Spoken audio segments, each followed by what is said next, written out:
इस वीडियो में हम लोग देखने वाले हैं कि इंग्लिश को कैसे प्रिपेयर करें, उसके सिलेबस के साथ उसमें क्या स्ट्रेटजी होनी चाहिए आपकी उसे कंप्लीट करने के लिए सिलेबस को, और फिर उसे मतलब एग्ज़ाम से पहले आपको कैसे कंप्लीट करना है ताकि आप 100% स्कोर कर सकें।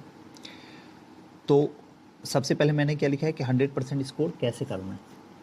तो उसमें हम लोग देखेंगे चैप्टर्स और उसके वेटेज कितने हैं, क्योंकि आपको जब तक चैप्टर्स और वेटेज उनके पता नहीं होंगे तब तक आप ये नहीं डिसाइड कर पाएंगे कि आपको किस टॉपिक को, किस चैप्टर को कितना वैल्यू देना है ताकि आप सही डायरेक्शन में अपने प्रिपरेशन को ले जा सकें। दूसरा, प्रिपरेशन का सीक्वेंस क्या होगा आपका, ठीक है, किस सीक्वेंस में आपको प्रिपेयर करना चाहिए, किस चीज़ को पहले करना चाहिए, किस चीज़ को बाद में करना चाहिए कंप्लीट, सिलेबस को कंप्लीट कैसे करना है, टाइम को कैसे मैनेजमेंट करना है, टाइम मैनेजमेंट कैसे करना है आपको, सोर्सेस क्या होने चाहिए आपके प्रिपरेशन के लिए, मॉक्स कैसे देने हैं, और ये सारी चीज़ें जो मैंने बताया, ये सारी चीज़ों को करने का तरीका क्या होगा बेस्ट, जो आपको बेनिफिशियल होगा आपके लिए, और मेरे साइड से क्या आपकी हेल्प हो सकती है वो भी मैं बताने वाला हूँ। तो स्टार्ट करते हैं इसमें। सबसे पहले मैं जो है वेटेज की बात करूँ, ठीक है, तो ये जो वेटेज मैं बता रहा हूँ ये प्रीलिम्स एग्ज़ाम के लिए है, ठीक है। तो मैं इसे थोड़ा जूम कर देता हूँ। तो इसमें हम लोग क्या देखने वाले हैं कि प्रीलिम्स एग्ज़ाम में कौन कौन से टॉपिक आते हैं। क्लोज टेस्ट आते हैं, ठीक है, ये सबसे लास्ट में होता है एग्ज़ाम में, जो जिसमें एक क्लोज टेस्ट होते हैं, 5 क्वेश्चंस होते हैं। तो 5 क्वेश्चन इससे होंगे 25 क्वेश्चन में से। एरर स्पॉटिंग के 2 से 3 क्वेश्चन होंगे। सेंटेंस इम्प्रूवमेंट के 2 से 3 क्वेश्चन होते हैं। सिनोनिम्स 2 होते हैं, एंटोनिम्स 2 होते हैं, इडियम्स एंड फ्रेजेस 2 होते हैं।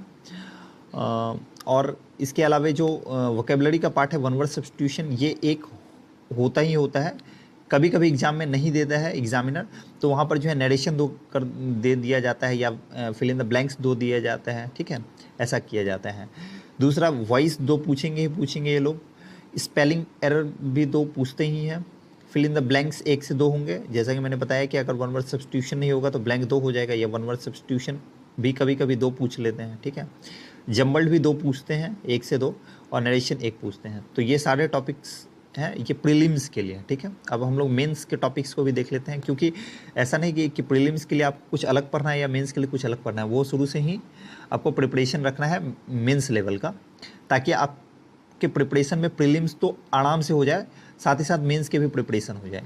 तो ये मैंने बताया आपको प्रीलिम्स के जो मतलब आपके वेटेज हैं टॉपिक्स के, कौन कौन से टॉपिक्स आते हैं। अब मैं बताने वाला हूँ इसमें कि मेंस के लिए कौन कौन से टॉपिक हैं और उसके वेटेज क्या है, ठीक है। मैं इसे भी जूम कर दिया हूँ। इसमें कौन कौन से टॉपिक आते हैं। पैसेज, जो कि 12 पूछा जाता है, मतलब 3 पैसेज दिया जाता है, हर एक पैसेज में 4 क्वेश्चंस होते हैं, तो 12 क्वेश्चन उसी से आ जाएगा, ठीक है, 12 क्वेश्चन। जम्बल्ड 6 पूछे जाते हैं। क्लोज टेस्ट 4 होते हैं, ठीक है, मतलब एक ही क्लोज टेस्ट होता है, उसमें 4 क्वेश्चंस होते हैं। 4 फिल इन द ब्लैंक्स पूछा जाता है। वॉइस के 3 क्वेश्चंस होते हैं, नरेशन 3 क्वेश्चंस होते हैं, स्पॉटिंग एरर के 2 क्वेश्चंस होते हैं, सेंटेंस इंप्रूवमेंट के 1 क्वेश्चंस होते हैं, इडियम्स फ्रेजेस के 2 होते हैं, वन वर्ड सब्स्टिट्यूशन के 2 होते हैं, स्पेलिंग एरर के 2 होते हैं, सिनोनिम्स के 2 होते हैं, एंटोनिम्स के 1 और होमोनिम्स के भी 1 होते हैं। तो टोटल ये 45 क्वेश्चंस हो जाते हैं मेंस के लिए, ठीक है। इसमें से जो मैं बताना चाह रहा हूँ, इसमें से जो यहाँ 1 2 3, ये 1 से लेके 3 तक जो आप देखना है, ये आपका जो है कॉम्प्रिहेंशन का पार्ट है। ये किस चीज़ का पार्ट है? कॉम्प्रिहेंशन, ठीक है, कॉम्प्रिहेंशन है ये। और यहाँ से फिल इन द ब्लैंक्स से लेकर यहाँ सेंटेंस इम्प्रूवमेंट तक, ठीक है, यहाँ तक जो है आपका ये ग्रामर का पार्ट है, ठीक है, ग्रामर का पार्ट है। और फिर 9 to 14 जो है ये वोकैब का पार्ट है, ठीक है, वोकेबलरी का पार्ट है। सो अब देखते हैं इसे कैसे कंप्लीट करते हैं, क्या क्या हमें करना है। तो सीक्वेंस ऑफ प्रिपरेशन क्या होना चाहिए, मतलब आपको पहले क्या करना है। तो सबसे पहले ग्रामर, वोकेबलरी और कॉम्प्रिहेंशन, 3 पार्ट जैसा कि मैंने बताया। तो ऐसा कुछ भी नहीं है कि आपको पहले ग्रामर करना है, पहले वोकेबलरी या कॉम्प्रिहेंशन। आपको ग्रामर को भी स्टार्टिंग से लेकर चलना है, जैसे चैप्टर वाइज आपको कंप्लीट करना है। उसमें चैप्टर वाइज में मेन आपको जहाँ तक पता होगा कि noun, adjective, adverb, preposition, conjunction, फिर subject verb agreement, article, question tag, ये वगैरह वगैरह आपको पढ़ने हैं। वॉइस पढ़ने हैं, नरेशन पढ़ने हैं, ये लेकिन इन सबको पढ़ने से बहुत ज़्यादा इंपॉर्टेंट होता है उनके बेसिक्स को जानना। तो उन चीज़ों को आपको कंप्लीट करना होगा, ठीक है। उसे कैसे कंप्लीट करना, वो सारी बातें हम लोग आगे करने वाले हैं। तो ग्रामर को भी स्टार्टिंग से लेकर चलना है। वोकेबलरी कैसे पढ़ें, वोकेबलरी को या तो आप किसी प्रीवियस ईयर बेस्ड किसी बुक को ले सकते हैं, ठीक है। जो भी प्रीवियस ईयर बेस्ड बुक हो मार्केट में वो आप ले सकते हैं। मैं किसी के बुक का नाम रिकमेंड नहीं करूँगा, ठीक है। आपको जो बेस्ट लगे, लेकिन वो प्रीवियस ईयर बेस्ड होना चाहिए। दूसरी चीज़ें आप वोकेबलरी के लिए क्या कर सकते हैं, वो आपको अपने एंड से करना है। मेरे एंड से वोकेबलरी के लिए भी कुछ मैं बताने वाला हूँ आगे, ठीक है। कॉम्प्रिहेंशन को भी साथ में लेके चलना है, क्योंकि कॉम्प्रिहेंशन अगर साथ में नहीं लेके चलेंगे तो क्लोज टेस्ट बनाने में, प्रीलिम्स में आपको प्रॉब्लम आएगी। और मेंस में तो मतलब कॉम्प्रिहेंशन का पार्ट ही बहुत बड़ा है। लगभग 22 क्वेश्चन जो मतलब 50% जो है वो कॉम्प्रिहेंशन पे ही बेस्ड है और 50% ग्रामर और वोकेबलरी पे बेस्ड है। इसलिए कॉम्प्रिहेंशन को शुरू से लेकर चलना है ताकि आपको मेंस में भी प्रॉब्लम ना आए और प्रीलिम्स के लिए भी जो आपको है कॉम्प्रिहेंशन क्लोज टेस्ट में प्रॉब्लम ना आए और जम्बल्ड में प्रॉब्लम ना आए थोड़ा। इसलिए इसे भी क्या करना है, कॉम्प्रिहेंशन को भी स्टार्टिंग से लेके चलना है। मतलब कोई भी पहले या बाद नहीं करना है, उसका कुछ सीक्वेंस नहीं रखना है। ग्रामर वोकेबलरी के लिए ग्रामर में आपको सिर्फ ये सीक्वेंस रख सकते हैं, कौन से चैप्टर को पहले करें जिससे ज़्यादा क्वेश्चंस पूछे जाते हैं, वो सीक्वेंस आप रख सकते हैं ग्रामर में। वोकेबलरी और कॉम्प्रिहेंशन में कोई भी सीक्वेंस नहीं हो सकता है, ठीक है। वो सिर्फ ग्रामर में चैप्टर्स के आप, टॉपिक्स के आप सीक्वेंस रख सकते हैं। वो भी मैं बताऊँगा आगे कैसे रखना है, ठीक है, किन चीज़ों को पहले करनी है। तो इसमें क्या करना है, ऑल जितने भी पार्ट हैं सब इक्वल है, ठीक है, ऑल इक्वल है। इसलिए सारे को जो स्टार्टिंग से ही लेके चलना है, किसी को पहले और बाद नहीं करना है। सिलेबस कंप्लीशन की जहाँ तक मैं बात करूँ तो सिलेबस जो है आपका जहाँ तक जो मतलब टेंटेटिव जो आने वाला है नोटिफिकेशन सीजीएल के लिए, वो आने वाला है 22 अप्रैल को आने वाला है, ठीक है, जो अभी टेंटेटिव दिया गया है। अगर 22 अप्रैल को आता है तो 22 मई तक या 20 मई तक ये फॉर्म फिलअप होंगे। तो जुलाई के टाइम में आपका एग्ज़ाम हो जाना है। लेकिन आपको जुलाई अगर फर्स्ट वीक में हो जाए तो जून 1 मंथ तो आपको रिवीजन के लिए, मॉक्स के लिए रखने हैं। इसलिए 31 मई तक आपको सिलेबस कंप्लीट कर लेना है। 31 मई, ठीक है, या 31 मई तक में आपका सिलेबस पूरे तरीके से जो है कंप्लीट हो जाना चाहिए। इसमें कुछ भी बचे हुए नहीं होने चाहिए, पूरा कंप्लीट हो जाना चाहिए। टाइम मैनेजमेंट की अगर मैं बात करूं तो टाइम मैनेजमेंट आपको इस वे में अपने शेड्यूल को बनाना है, जिसमें 31 मई तक में आपके मतलब सिलेबस कंप्लीट हो जाना चाहिए, चाहे वो ग्रामर हो, वोकेबलरी हो या कॉम्प्रिहेंशन का भी कोई पार्ट हो। और इसमें आपके जो है मॉक्स भी कुछ हो जाने चाहिए। जो बचे हुए 1 मंथ होंगे उसमें आपको सिर्फ मॉक्स और सिर्फ रिवीजन करना है। लेकिन ऐसा नहीं है कि मॉक्स को बाद में देना है, मॉक्स स्टार्टिंग से ही देना है। इसलिए टाइम मैनेजमेंट, ताकि आपको समझ में आ पाए कि एग्ज़ाम में हम लोग कैसे टाइम मैनेजमेंट करते हैं, मैनेज कैसे किया जाता है टाइम। इसलिए टाइम मैनेजमेंट के लिए आपको अपने अकॉर्डिंग शेड्यूल बनाना है कि आपको अगर 1 डे में 8 आवर्स है, ठीक है, आपके पास पढ़ने के लिए, तो आपको ये समझना होगा कि 8 आवर्स में मुझे किस सब्जेक्ट को कितना देना है। अगर आपका इंग्लिश वीक है तो आपको इंग्लिश में ज़्यादा टाइम देना होगा, मैथ्स वीक है तो मैथ्स में ज़्यादा टाइम देना होगा, जो भी सब्जेक्ट वीक है उसमें ज़्यादा टाइम देना होगा। अगर इंग्लिश वीक है तो इंग्लिश में ज़्यादा टाइम देना होगा। तो आपको ये डिसाइड करना है कि आपके पास कितना टाइम है और उसे आपको कितना टाइम किस सब्जेक्ट को देना है। अगर आपको और कोई भी काम नहीं है, सिर्फ पढ़ाई है, तो आप 15 आवर्स, जो ज़्यादातर जो सीरियस एस्पिरेंट होते हैं वो 15 to 16 आवर्स देते हैं, ठीक है। मैं ये नहीं कहूँगा कि आप 15 आवर्स दीजिए, आप अपने अकॉर्डिंग देखिए कि आपको कितने देने हैं और आपको कितनी ज़रूरत है देने की, ठीक है। तो 15 आवर्स जो सीरियस एस्पिरेंट्स होते हैं वो और उसे अगर कोई काम नहीं है तो वो 15 आवर्स तो देते ही हैं, ठीक है। तो आप अपने अकॉर्डिंग इसे मैनेज कर सकते हैं। सोर्सेज क्या होने चाहिए पढ़ने के, तो सोर्सेज अगर आप किसी टीचर से पढ़ रहे हो तो आप उससे कंप्लीट करो। अगर आपको कोई फ्री सोर्सेज चाहिए तो फ्री सोर्सेज के लिए मैं आगे बताने वाला हूँ, ठीक है। फ्री सोर्सेज के लिए देखिए, सोर्सेज आपको क्या होना चाहिए, फाउंडेशन जो है, फाउंडेशन मतलब इंग्लिश के सारे टॉपिक्स वो कंप्लीट होने चाहिए। वोकैब के पार्ट तो आपको खुद से ही करने हैं, बस उसमें कुछ हेल्प मिल सकता है किसी सोर्स से, चाहे वो प्रीवियस ईयर बुक हो चाहे किसी टीचर से हो, ठीक है। तो वो भी मैं बताऊंगा, ठीक है, वोकैब कैसे करने हैं, या आपको इंग्लिश मतलब फाउंडेशन मतलब ग्रामर को कैसे करने हैं, कंप्रिहेंशन को फिर कैसे करना है, तो इसके बेस्ट सोर्सेस मैं आगे बताने वाला हूँ। सोर्सेज की बात ये सोर्सेज की बात मैं अभी क्यों नहीं कर रहा हूँ, जबकि यहाँ पर मैंने लिखा है सोर्सेज, क्योंकि मैं आगे उसके लिए आपको जो है अल्टरनेट्स देने वाला हूँ कि आप क्या कर सकते हैं। मॉक्स, अगर मैं मॉक्स की बात करूँ तो मॉक्स जो है आपको स्टार्टिंग से ही लगाना है, मॉक्स को बाद में नहीं लगाना है, ठीक है। मॉक्स को आपको स्टार्टिंग से ही लगाना है, ठीक है, स्टार्टिंग से ही लगाना है मॉक्स को। अच्छा, तो फिर मॉक्स अगर हम लोग जैसे लगाते हैं तो मॉक्स को स्टार्टिंग से कैसे लगाए? मॉक्स लगाने के लिए आपको एक चीज़ ध्यान रखना है कि हर एक वीक में 2 मॉक्स देने हैं आपको, 2 मॉक्स देने हैं every week as of now, ठीक है। एवरी वीक आपको 2 वीक्स देने हैं, 2 मॉक्स कैसे देने हैं? एक मॉक्स सैटरडे को आपको देना है, मंडे टू फ्राइडे आपको अपना प्रिपरेशन करना है, सैटरडे को आपको एक मॉक्स देने हैं प्रीवियस ईयर पेपर के, क्योंकि प्रीवियस ईयर से ही आपको समझ में आएगा कि प्रीवियस ईयर में क्वेश्चन कैसे आते हैं। इसलिए 1 फुल लेंथ टेस्ट, मतलब फुल लेंथ मॉक देना है जिसमें सारे सब्जेक्ट्स हो, इंग्लिश, मैथ, जीके और रीजनिंग, चारों ही सब्जेक्ट हो, तो सैटरडे को देना है। संडे को जो है लाइव मॉक्स आता है, जैसे कुछ प्लेटफॉर्म्स के, मैं किसी भी प्लेटफॉर्म का यहाँ पर जो है ऐड करने नहीं आया हूँ, इसलिए मैं किसी प्लेटफॉर्म का जो है नाम नहीं लेने वाला हूँ। किसी भी प्लेटफॉर्म से आप लगा सकते हैं, ठीक है, लेकिन वो लाइव मॉक्स भी देना ज़रूरी है ताकि आप ये समझ पाए कि आप जो है बच्चों के बीच में कहाँ लाई कर रहे हैं। इसलिए 2 मॉक्स स्टार्टिंग से ही देने हैं आपको। इसे कैसे कंप्लीट करें? कुछ लोग फ्रेशर्स होंगे, कुछ रिपीटर्स, तो जो मैं ये 4 चीज़ें बता रहा हूँ ये फ्रेशर्स और रिपीटर्स दोनों के लिए है।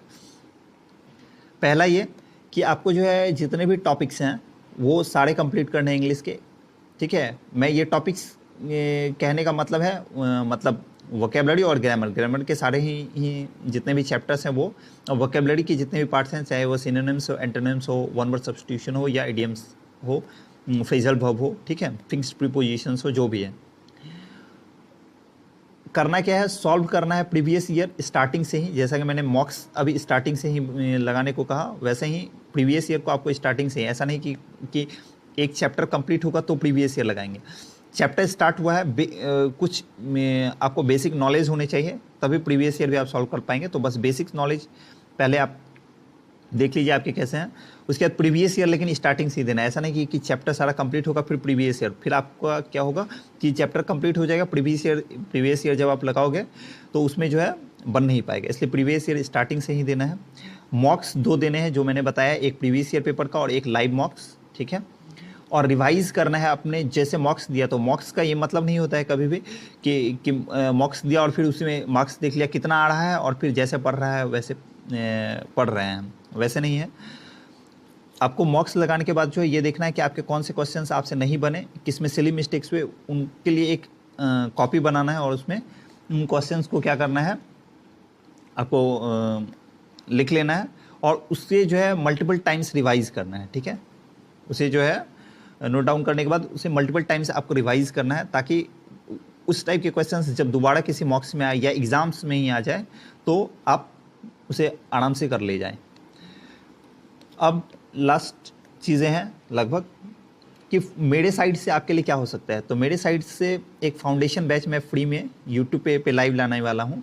स्पेशली वो बैच जो है लाइव नहीं होगा, मतलब आपको दिखेगा लाइव लेकिन मैं लाइव नहीं रहूँगा, वो प्री रिकॉर्डेड होगा लेकिन मैं उसे लाइव में लाऊंगा। लाइव लाने का रीज़न क्या है, ताकि अगर एक फ़िक्स टाइम होगा लाइव लाने का, जो मैं टाइमिंग की बातें अगले एक वीडियो में बता दूंगा कि वो उस बैच में मैं कैसे आपको कंप्लीट करवाने वाला हूँ सारी चीज़ें और उसका टाइमिंग क्या होने वाला है।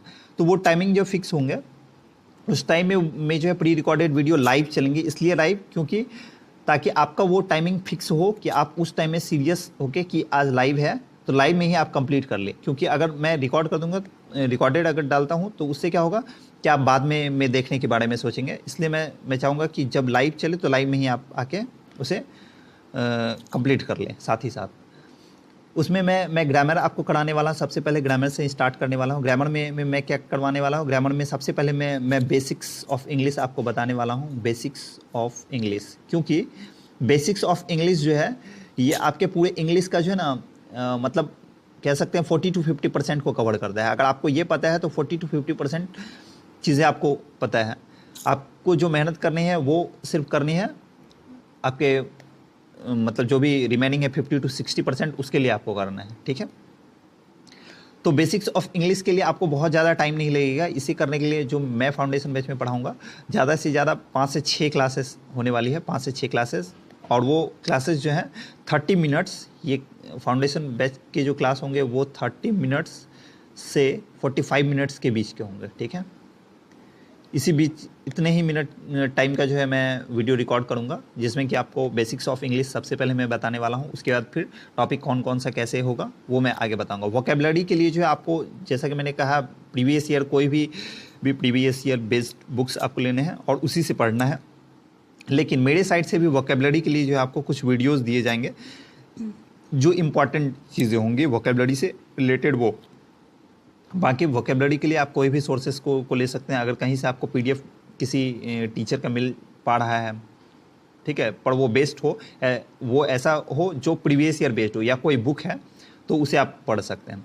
कम्प्रिहेंशन के लिए मेरे साइड से ये होगा कि आपको जो है डेली जो है द हिंदू जो है, द हिंदू न्यूज़पेपर, अगर आपको पता हो तो द हिंदू न्यूज़पेपर के एक आर्टिकल मैं लाऊंगा। वो जो है किसी टाइप से ऐसे पॉलिटिकल चीज़ों से रिलेटेड नहीं होगा, वो वैसे चीज़ें होंगे जो एडिटर्स देते हैं, ठीक है, एडिटोरियल पेज से रिलेटेड होंगे, या कुछ साइंस फैक्ट से रिलेटेड होंगे जो आपके नॉलेज के लिए भी ठीक होगा, और आपको वो मतलब जो है इंग्लिश पार्ट के मतलब कम्प्रिहेंशन पार्ट को, ग्रामर पार्ट को सबको कवर करेगा, वोकेबलरी पार्ट को भी कवर करेगा। इसलिए द हिंदू का तो क्या मैं ये पढ़ाने वाला हूँ मतलब वीडियो के थ्रू नहीं।